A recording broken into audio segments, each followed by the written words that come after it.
우리가 계속해서 교회에 대한 말씀을 나누고 있습니다. 제가 지난주 3부 예배 시간에 그런 이야기를 했는데 제가 참 놀라운 기적을 경험한 거죠. 저는 설교를 굉장히 짧게 했는데 시간이 빨리 가는, 경험하셨죠? 네, 오늘도 다른 순서들로들이 많이 줄이고 이 교회에 대한 중요한 말씀이기 때문에 제가 이제 말씀을 전할 텐데 저는 짧게 전할 거지만 시간이 조금 빨리 갈 수도 있습니다. 그러니까 여러분들 중요한 말씀 잘 들었으면 좋겠고, 지난주부터 시작해서 5주 동안 동일한 본문을 가지고 말씀이 진행됩니다. 지난주에는 우리가 애니메이션을 통해서 말씀을 보았죠. 오늘 한번 말씀을 펴보겠습니다. 사도행전 2장 42절부터 47절까지 말씀. 자, 사도행전 2장 42절부터 47절. 안내하는 분들은 앞에 자리가 좀 있으니까 늦게 오는 분들 좀 앞으로 안내해 주셔도 될 것 같아요. 자, 사도행전 2장 42절부터 47절까지 말씀 우리 같이 한 목소리로 봉독합니다. 그들이 사도의 가르침을 받아 서로 교제하고 떡을 떼며 오로지 기도하기를 힘쓰니라. 사람마다 두려워하는데 사도들로 말미암아 기사와 표적이 많이 나타나니 믿는 사람이 다 함께 있어 모든 물건을 서로 통용하고 또 재산과 소유를 팔아 각 사람의 필요를 따라 나눠주며 날마다 마음을 같이하여 성전에 모이기를 힘쓰고 집에서 떡을 떼며 기쁨과 순전한 마음으로 음식을 먹고 하나님을 찬미하며 또 온 백성에게 칭송을 받으니 주께서 구원받는 사람을 날마다 더하게 하시니라. 아멘. 지난주에 말씀의 제목을 기억하시나요? 교회는 뭐가 아니다? 네, 건물이 아니다. 이런 말씀을 드렸고, 이제 우리 교회는 흩어지는 교회입니다. 이렇게 모임과 흩어짐에 대한 차이를 여러분들과 함께 나누려고 합니다. 제가 얼마 전에 읽었던 책인데 황수관 박사님, 돌아가신 황수관 박사님이 쓴 웰컴 신바람 인생이라는 책에 보면 우리의 생각을 이렇게 전환하게 하는 이야기가 있습니다. 어떤 아버지와 아들이 사막을 여행하고 있었어요. 며칠을 여행하다가 물도 떨어지고 먹을 것도 떨어지고 굉장히 심한 갈증을 느끼며 이렇게 어려운 상황 가운데 처하게 되었습니다. 아들이 아버지에게 불평을 합니다. 아버지, 이제 물도 떨어지고 음식도 떨어지고 우리는 여기서 목말라 죽을지도 몰라요. 그냥 아버지가 이야기합니다. 얘야, 우리가 조금만 더 힘을 내서 걸어보자. 어디엔가 사람이 있지 않겠니? 그러면서 한참을 걷다 보니까 무덤이 나타났어요. 아들은 이야기합니다. 아버지, 거 보세요. 우리도 여기에 이렇게 죽고 말 거예요. 그때 아버지가 이렇게 말을 합니다. 얘야, 여기에 무덤이 있다는 이야기는 누군가 여기에 사람을 묻어줬다는 얘기가 아니겠니?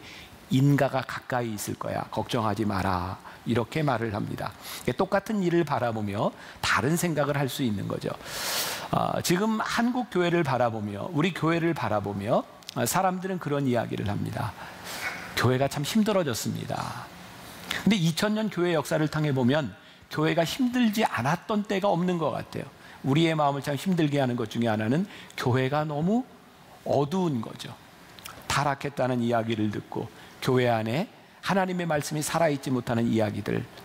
근데 참 놀라운 것은 기독교 역사상 가장 어두웠던 중세 그 시대에 하나님께서 종교 개혁을 일으키셨다는 사실입니다. 그래서 저는 또 다른 시각으로 생각의 발상을 가집니다. 교회가 어렵고 힘들고 하나님을 떠나 있다고 할 때 하나님이 찾으시는 교회, 하나님이 쓰시는 교회가 분명히 있다. 또 교회를 우리는 지금까지 모이는 교회라고 생각을 했었어요. 우리가 이 교회 안에서 얼마나 많이 모일 것이며 우리들이 여기에서 무엇을 할 것인가. 그런데 이제는 교회를 다른 생각으로 보아야 되겠다. 어떤 교회로 보아야 되겠냐면 흩으시는, 하나님께서 흩으시는 교회의 모습을 우리들이 볼 필요가 있겠다. 오늘 말씀의 주제가 될 것입니다. 저는 교회를 두 가지 모양으로 명백하게 나눌 수 있다고 생각합니다. 하나는 모이는 교회, 또 하나는 흩어지는 교회죠. 지난주에 저는 여러분들에게 교회는 건물이 아니다, 이런 이야기를 했어요. 이제 여러분들에게 익숙해졌을 것 같아요. 교회를 이야기하는 단어가 있습니다. 하나는 에클레시아라고 하는 말이죠.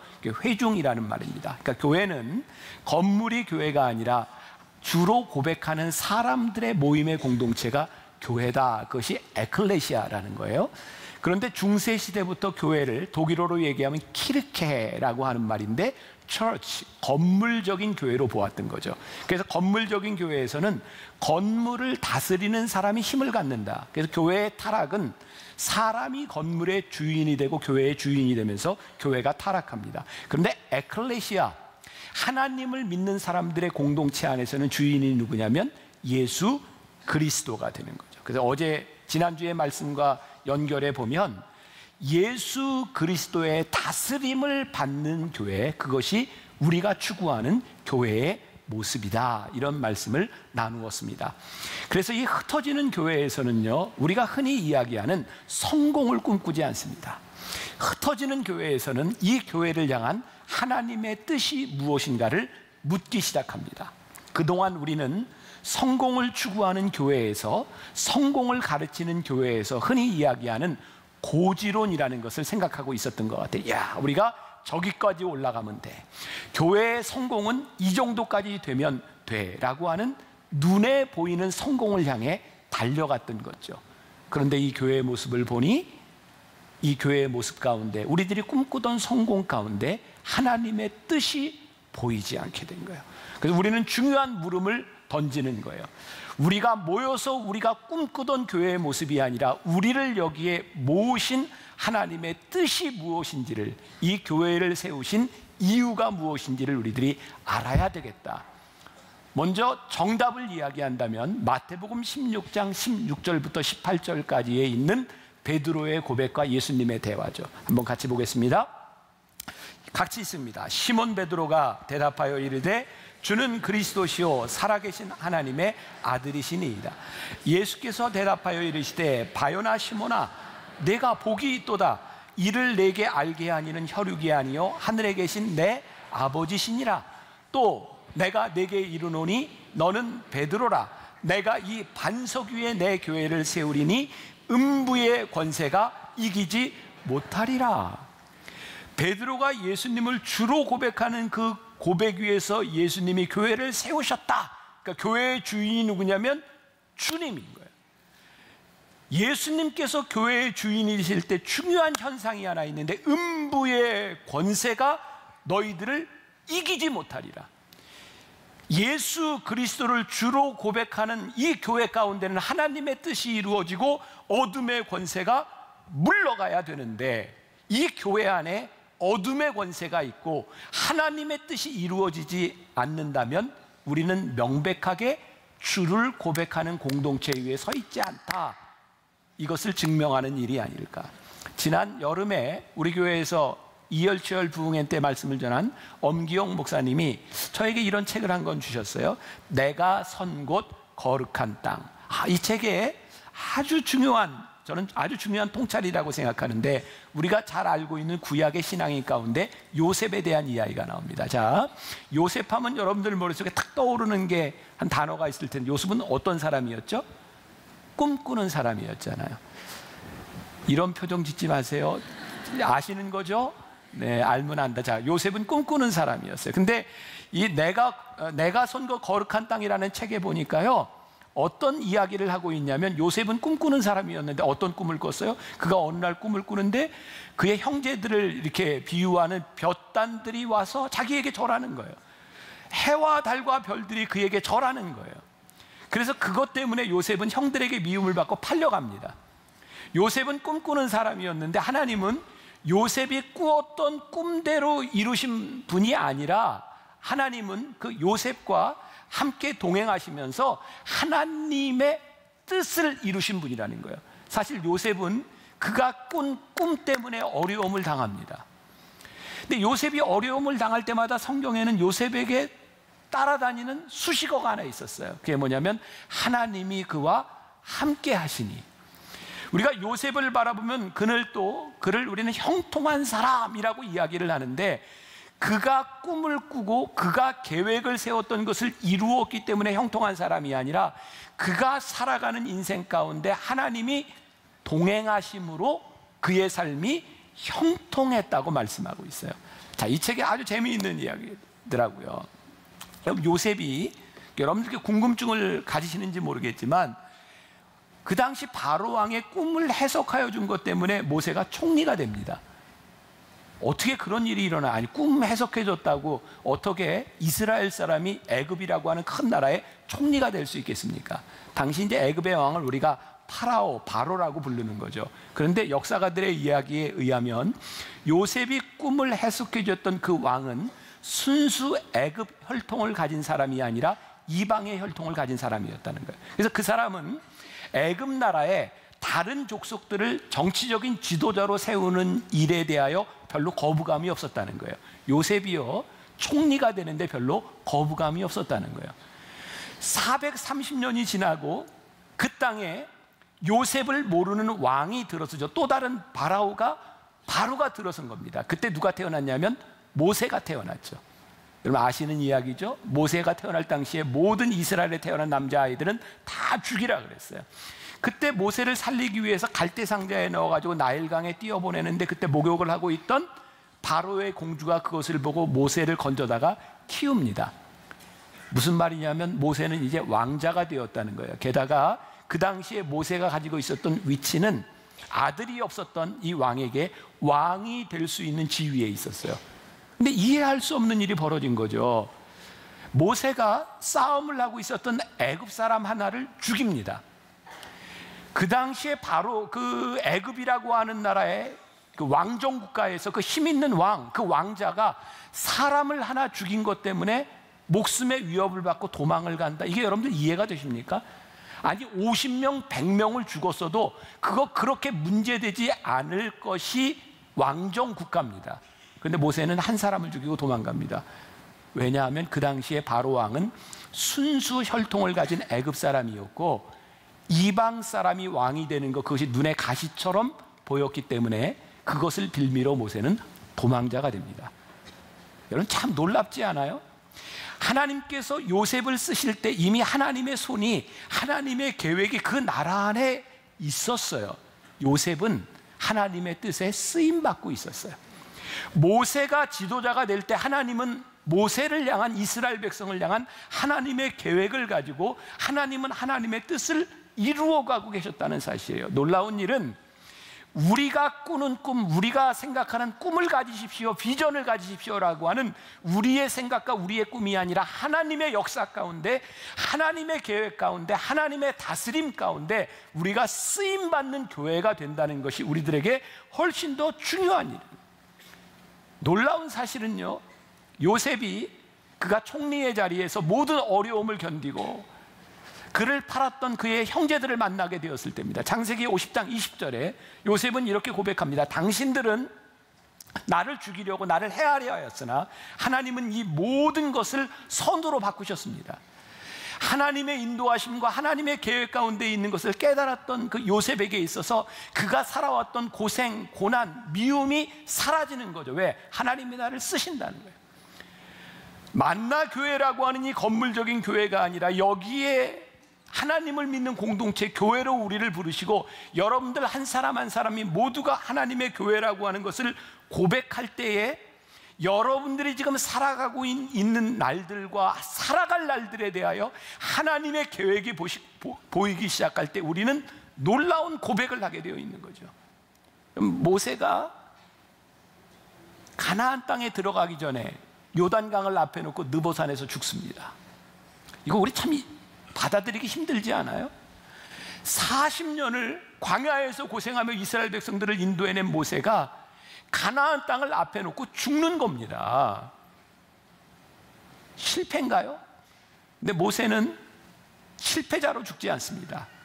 그 땅을 바라보며 그는 멋지게 죽습니다. 왜냐하면 하나님의 계획이 여기까지임을 그는 고백할 수 있었기 때문에 그는 실패자가 아니라 하나님의 인도하심을 고백하는 사람이 되죠.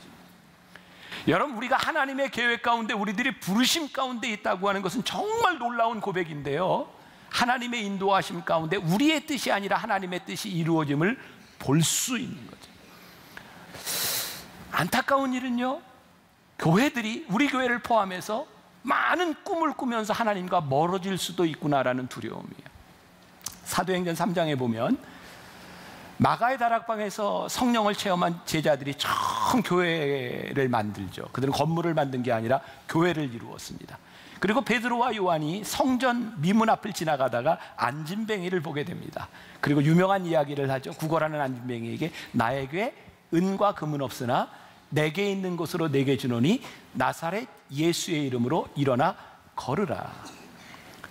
그 전까지 하나님의 뜻과 주를, 예수님을 주로 고백하지 못하는 교회 공동체에서는 나에게 은과 금을 가지고 너에게 행할 수 있는 일이 있다고 보았는데, 하나님의 다스림 가운데 들어오고 보니까 나에게 은과 금은 없으나 내게 있는 나를 다스리시는 예수 그리스도의 이름으로 명하노니 일어나 걸으라.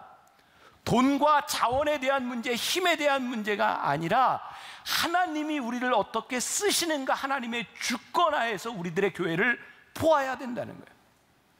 하나님의 주권이 무엇인가? 교회가 건물이 아니고 전통이 아니고, 올 한 해 우리 교회에서 일어나는 여러분들이 어쩌면 수용하기 힘들 것 같은 그런 변화의 와중에 제가 이 교회론의 설교를 하는 이유가 무엇인가? 하나님께서 우리를 흩으시기를 원하시는 것이 우리들에게 보여야 된다는 거예요. 우리 교회에 지금은 여기 붙어 있지 않은데 예전에 저기에 성경 구절이 있었어요. 오라 내가 너희를 쉬게 하리라. 옛날 교인들은 알아요. 가라 내가 너희와 함께 하리라. 참 이게 새가족이 한 번은 우리 교회에 와서 이렇게 새가족 돼서 예배를 드리면서 새가족 애찬 때 그랬대요. 지네가 뭔데 오라 가라야, 뭐 이런 이야기를 했다 그래요. 우리 교회가 가지고 있었던 오라 가라, 제가 만나교회 담임 목사가 되면서 오라와 가라를 모이는 교회와 흩어지는 교회로 재해석했습니다. 이것이 만나교회의 목회 철학에 대한 부분이에요. 근데 제가 지금 흩어지는 이야기를 합니다. 누군가 이렇게 이야기할지 몰라요. 아마 여러분들 마음속에 그런 마음이 들어요. 아니 목사님이 뭔데 흩어지라 그래요?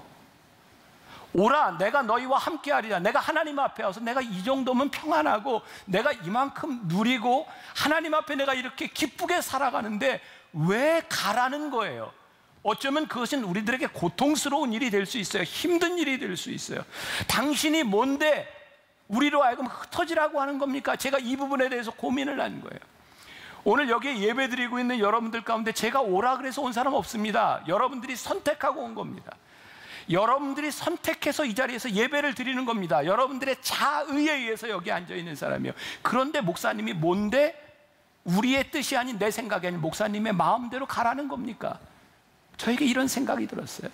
하나님, 여기에 오기까지 우리의 인생에 인도하심이 있는 사람들의 공동체라면 여기에 모인 사람들이 앞으로 어떻게 살아가야 되는지에 대하여 이 강단을 통하여 하나님의 뜻이 무엇인지를 알게 하는 것은 저의 몫이 아니겠습니까? 여러분들이 앞으로 어떻게 하든 그건 여러분들의 몫입니다. 그런데 저의 몫이 있는 거예요. 교회로 우리를 부르신, 만나교회를 교회로 만드신 하나님께서 우리 교회를 향한 하나님의 뜻이 무엇인가를 분명하게 성경적으로 선포하고 우리들이 알아야 된다는 거예요. 자, 이제 제가 성경으로 이 일을 증명하려고 합니다. 증거될 거예요. 잘 들으세요. 증거를 댑니다. 제가 만일 하나님께서 교회를 세우시고 교회를 세우는 것이 목적이었다면 절대로 이런 일이 일어나지 않았을 겁니다. 오늘 우리가 읽었던 본문 말씀 마지막 절 47절에 하나님을 찬미하며 온 백성에게 칭송을 드리니 주께서 구원받는 사람을 어떻게 했다고요? 날마다 더하게 하셨다. 제가 지난주에 말씀을 통해서 구원받는 숫자라고 하는 것은, 부흥은 단순히 사람이 느는 것이 아니라 구원받는 숫자가 늘어나는 것이다 라고 얘기했어요. 모르겠어요. 가시적으로 볼 때 우리 교회는 구원받는 숫자가 늘어난다고 이야기할 수 있어요. 사람들이 계속 많아져요. 앉을 자리도 없어요. 그런데 말이죠, 중요한 것은 초대교회의 이런 우리 교회하고는 비교할 수 없는 역사가 일어났는데, 사도행전 2장 41절 오늘 본문 말씀 바로 전해보니까 이런 말씀이 있어요. 그 말을 받은 사람들은 세례를 받음에 그날의 신도의 수가 3,000이나 더하더라. 기존의 교회가 있는데 3,000명이 더했어요. 사도행전 4장 4절에 보니까 말씀을 들은 사람 중에 믿는 자가 많으니 남자의 수가 약 5,000이나 되었더라. 남자의 수가. 그러니까 얼마나 많은 사람들이 늘었는지 모르는 거예요. 지난주에 이야기했던 것처럼 예루살렘의 인구를 8만으로 볼 때 이건 엄청난 부흥의 역사가 일어난 거예요. 사도행전 6장으로 넘어가 보니까요, 거기에서 이제 교회가 커지다 보니까 조직이 생기고 집사를 뽑고, 사도행전 6장 7절에 하나님의 말씀이 점점 왕성하여 예루살렘에 있는 제자의 수가 더 힘이 많아지고 허다한 제사장의 무리도 이 도에 복종하니라. 이제 어떤 일이 일어났냐면, 예수 믿는 사람들을 반대하고 예수님을 십자가에 못 박았던 제사장의 무리들, 유대인들조차도 이 도를 듣고 변하고 사람들이 늘어난 일이었어요. 만일 하나님의 뜻이 교회를 모으시는 것이 목적이었다면 이 예루살렘 교회에서 이 사람들이 모인 사람들의 공동체를 통하여 엄청난 일이 일어나야 되는 겁니다. 그런데 6장까지 교회의 조직도 만들어지고 이 교회가 이렇게 왕성해졌는데 생각지도 않았던 일이 일어나죠. 우리가 잘 아는 7 집사 중에 한 사람이었던 스데반이 순교당하며 돌에 맞아 죽습니다. 이게 이해가 잘 안 되는 겁니다. 왠지 아세요? 교회에 모였을 때 예수를 믿지 않는 사람들이요, 교회를 바라보며 칭송했다고 되어 있고요, 이전까지 예수 그리스도를 인정하지 않는 것 때문에 싸움하는, 말싸움, 악유하는 것들은 있었지만 사람을 죽이는 일이 없었어요. 그런데 교회가 이렇게 모이고 왕성하여져서 제사장의 무리까지도 믿기 시작했는데 스데반이 돌에 맞아 죽었어요. 그 다음 상황 사도행전 8장 1절부터 3절까지 이렇게 이야기하고 있습니다. 사울은 나중에 바울 되는 사람이죠. 사울은 그가 죽임당함을, 스데반이 죽임당함을 마땅히 여기더라. 그날에 예루살렘에 있는 교회에 큰 박해가 있어 사도 외에는 다 유대와 사마리아 모든 땅으로 흩어지니라. 경건한 사람들이 스데반을 장사하고 위하여 크게 울더라. 사울이 교회를 잔멸할세 각 집에 들어가 남녀를 끌어다가 옥에 넘기니라. 그리고 4절, 그 흩어진 사람들이 두루 다니며 복음의 말씀을 전할세. 자, 하나님께서 이 말도 안 되는 상황, 순교를 당하고 박해 때문에 사람들이 흩어지는 상황을 만들지 않으셨다면 어떤 일이 일어났을까요? 그러면 역사에 나오는 이야기, AD 70년, 지금 이 사람들이 모인 이 공동체가 20-30년 후에 어떤 일이 일어나냐면, 로마가 예루살렘을 함락시키고, 예루살렘이 함락됨으로 인해 유대인들이 다 흩어져 버리고 이제 유대인들은 2000년 동안 나라 없는 떠돌이 생활을 합니다. 만약에 교회가 예루살렘에 있었다면 교회는 흔적도 없이 사라졌을 겁니다. 근데 하나님이요, 예루살렘에 있는 그 교회를 부흥하는 교회로, 사람이 모이는 교회로 남겨두신 것이 아니라 하나님이 그 교회를 다 흩으셨어요. 왜요? 교회가 사명을 감당하도록 하나님께서 교회를 흩어버리기 시작했어요. 그리고 우리들이 깨닫는 것이 있는데, 아하, 그 당시에 핍박을 받으며 순교하는 무리들을 통하여 그것이 고통이라고 생각했는데 교회가 그 일을 통하여 형통함을 경험하는 거죠. 그 흩어짐 가운데 하나님이 함께 하심을 경험하게 된 거죠. 하나님이 왜 흩어버리셨는지 고난의 이유를 알고 존재의 이유를 깨닫게 된 거죠. 이건 건물적인 교회만을 의미하는 것이 아니라 여러분들이 교회로 불림을 받은 나 하나하나가 교회라고 이야기할 때 여러분들의 인생에, 여러분들의 보금자리를 흩어버리시고 여러분들의 삶에 변화를 주시는 하나님의 뜻이 무엇인지를 보아야 되는 거예요. 하나님이 우리를 보실 때 이 건물적인 만나 교회가 어떻게 되느냐보다 하나님 나라의 다스림은, 하나님 나라의 다스림으로 인하여 이 땅이, 하나님의 나라가 어떻게 변화되는가를 하나님이 보고 계신 거예요. 흩어짐이라고 하는 것은 단순히 교회가 여러분들 흩어지세요 라고 하는 말의 의미가 아니라 하나님이 우리를 부르신 이유가 어디에 있는지를 바라보자는 거예요. 피터 드래커라는 사람이 멋진 말을 했죠. 모든 조직이 존재하는 목적은 그 조직 외부의 사람들을 섬기기 위해서입니다. 조직 내부의 사람들을 섬기기 위해 존재할 때 그 조직은 사멸한다는 겁니다. 하나님이 교회를 부르셨을 때에 부르심은 분명한데 우리들이 모이는 게 잘못된 것은 아닌데 이 부르심이 조직 내부를 향할 때 그것은 사멸한다는 거예요.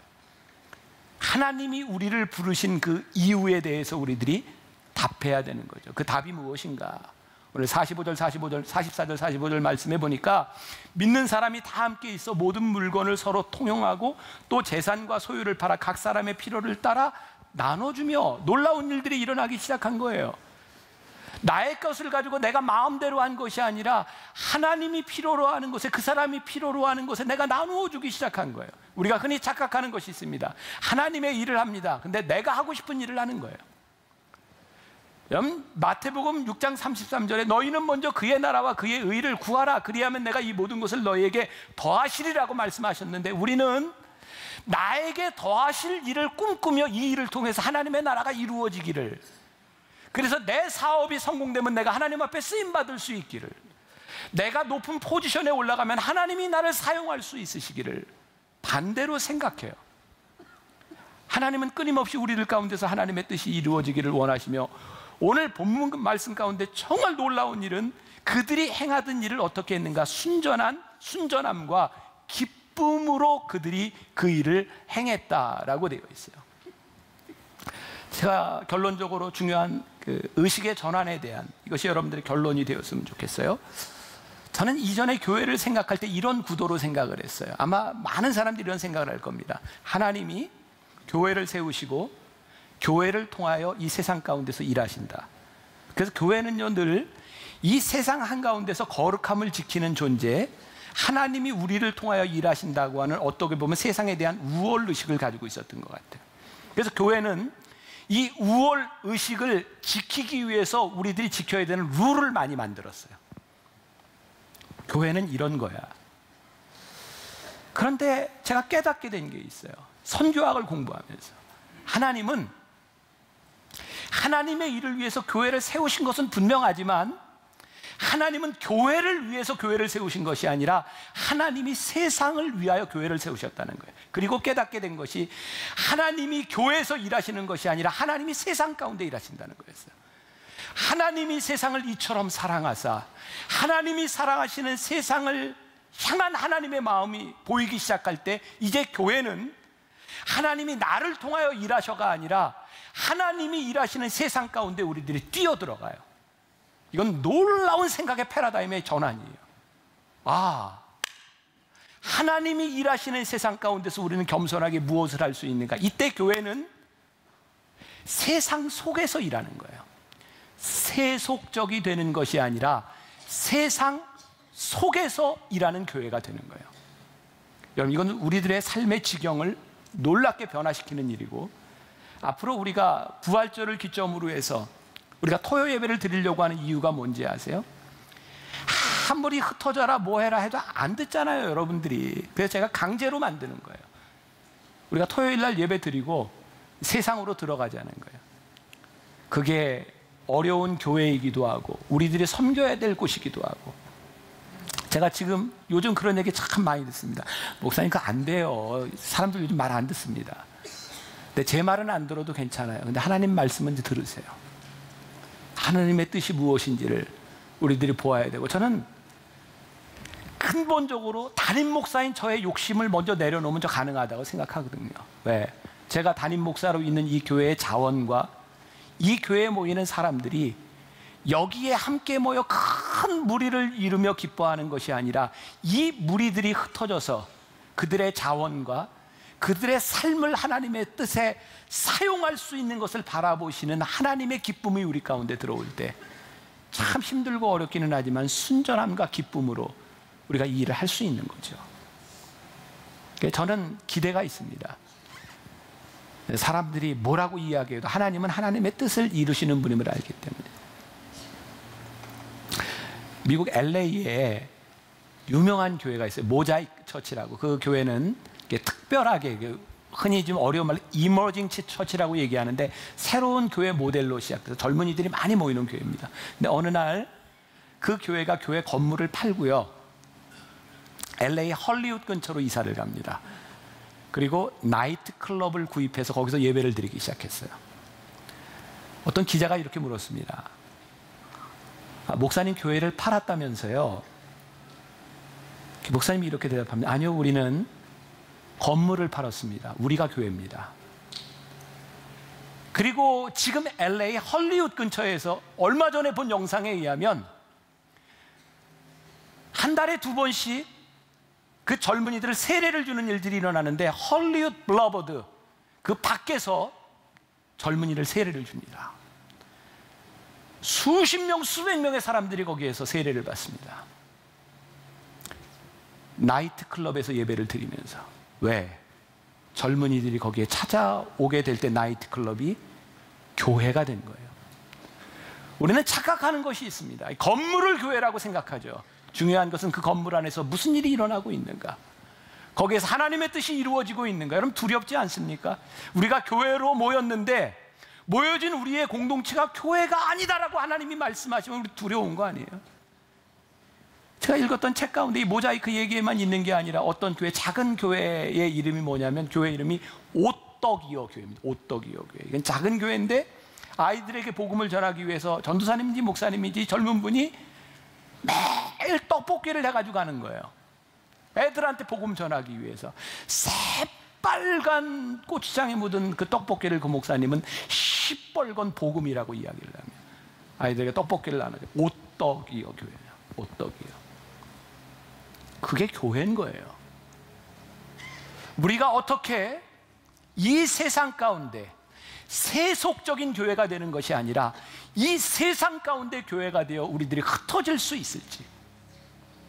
이건 이제 하고 안 하고는 여러분들 마음이에요. 그거 어떻게 하겠어요? 근데 하나님이 분명히 우리들에게 물으실 겁니다. 너희가 교회인데 너희가 무엇을 했냐? 너희가 교회인데 네 꿈이 아니라 내가 꾸었던 꿈에 대하여 너는 무엇을 했냐고 우리들에게 물으실 겁니다. 우리가 꿈꾸는 교회, 건물이 아니고 우리 교회는 어떤 교회? 흩어지는 교회. 단순히 예배를 드리지 않는 흩어짐이 아니라 여러분들의 부르심의 자리에 나갈 수 있는 흩어지는 교회를 꿈꿉니다. 다음 주에는 우리 교회는 헌신합니다 라고 하는 제목으로 말씀을 나누게 될 거고요. 요 한 달 동안 설교도 좀 길고 합니다. 근데 참 놀랍지 않아요? 전 짧게 했는데 시간이 이렇게 빨리 간다는 게 중요하기 때문에 여러분들과 함께 이 말씀을 정말 깊이 나누고 싶습니다. 그리고 이 기간 중에 우리들이 부르는 찬양, 교회여 일어나라. 건물의 교회, 만나교회가 아닌 여러분들 한 사람 한 사람이 주의 이름으로 일어날 수 있기를 주님의 이름으로 간절히 축원합니다.